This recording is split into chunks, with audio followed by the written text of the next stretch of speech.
Caitlin with Hope Factor, and thank you for joining me for another episode of Real Talk with Catie.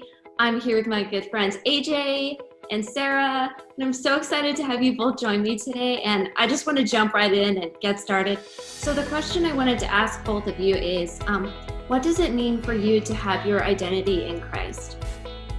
I really love that question.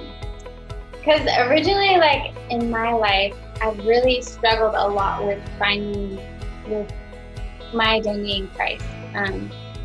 Before, I often would look at my appearance or how I'd act, like what I'd say to people, like friendships, like, am I pretty enough? Like, do I make people laugh?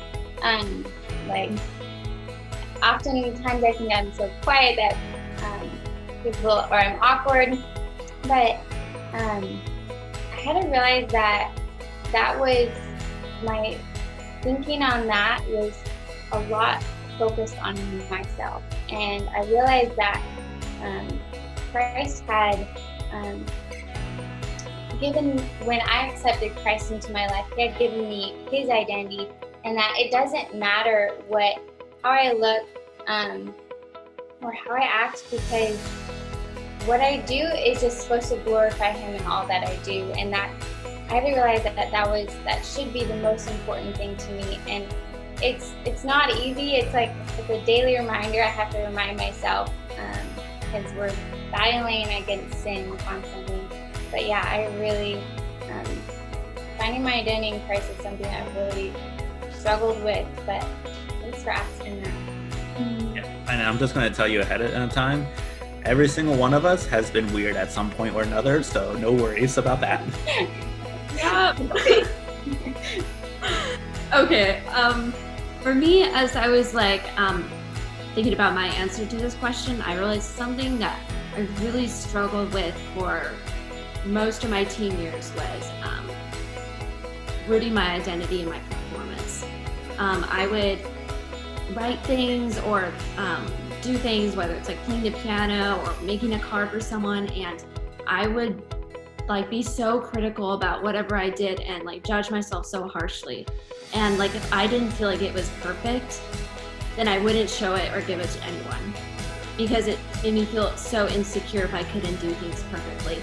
And yes, I am a perfectionist even now, but I have been working on that a lot, especially doing these recordings has been extremely helpful for me to grow in that area, because after the recordings, I watch it with people I record it with, and I get to watch it on YouTube. And it's hard for me to sit there and watch myself and hear what I'm saying and realize I can't change it. It is what it is, and it's not perfect. But I've been learning to be okay with that, because my identity is in Christ, not in my performance. So I'm never going to do things perfectly, but I'm doing them for God. And if I'm doing it to glorify him, it is going to glorify him. So yeah, that's something I've struggled with. I still do struggle with, but I am, overcoming with God's help. So yeah. So I have to say, first off, I love watching spy movies and things like that. So when I think of identity in Christ, the first thing that came to mind for me was kind of two parts or 2 points. Number one, before, when you have your identity in yourself, it's like having a driver's license. It has your picture, your name, and all your information on that. But then once you become a Christian, once you accept Christ as your identity, the ID changes, and it now has Christ's information on it, and it has all of his character and all that stuff. So you literally are replacing your own driver's license with his, and that's how you identify when you interact with different people. So even in that time when we finally come to our final judgment, I'm not going to be handing them my driver's license and say, hey, this is who I am. No, I'm giving them Christ, because that's who ultimately paid that for me. But then the second part is, along with the ID, you get a new title almost, which is an ambassador. So in all the movies and such, you always see the ambassadors, and they're kind of cool because they have these special rules and everything that apply to them. Well, that's exactly how it is with Christ. When we have this new role of ambassador for Christ, we represent him. When an ambassador goes into a new country, they represent that entire country. They have that freedom that they're not just an individual. Before, I was just me. When I went to another country, they didn't care about me. I was just this random guy from who knows where. But once I become an ambassador, I'm one of the most important people because I represent Christ. And in that representation, that's a big relief because I have that backing. But it's also a little bit of a change of thought too, because now I'm thinking, hey, how am I representing myself? How am I representing Christ to every single person I meet? And so that's the biggest factor for me and how I really identify with that. Wow, so good. Thank you both so much for doing this with me. And Sarah, would you be willing to close us in prayer real quick? Sure, I'd love to. Thank you. All right.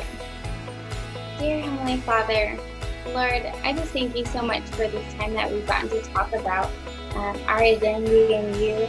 And Lord, I just thank you that you remind us that we are loved, we are your children, and that we don't have to think about how we look, but it's about our heart. Lord, I thank you that our identity is like our driver's license, Lord.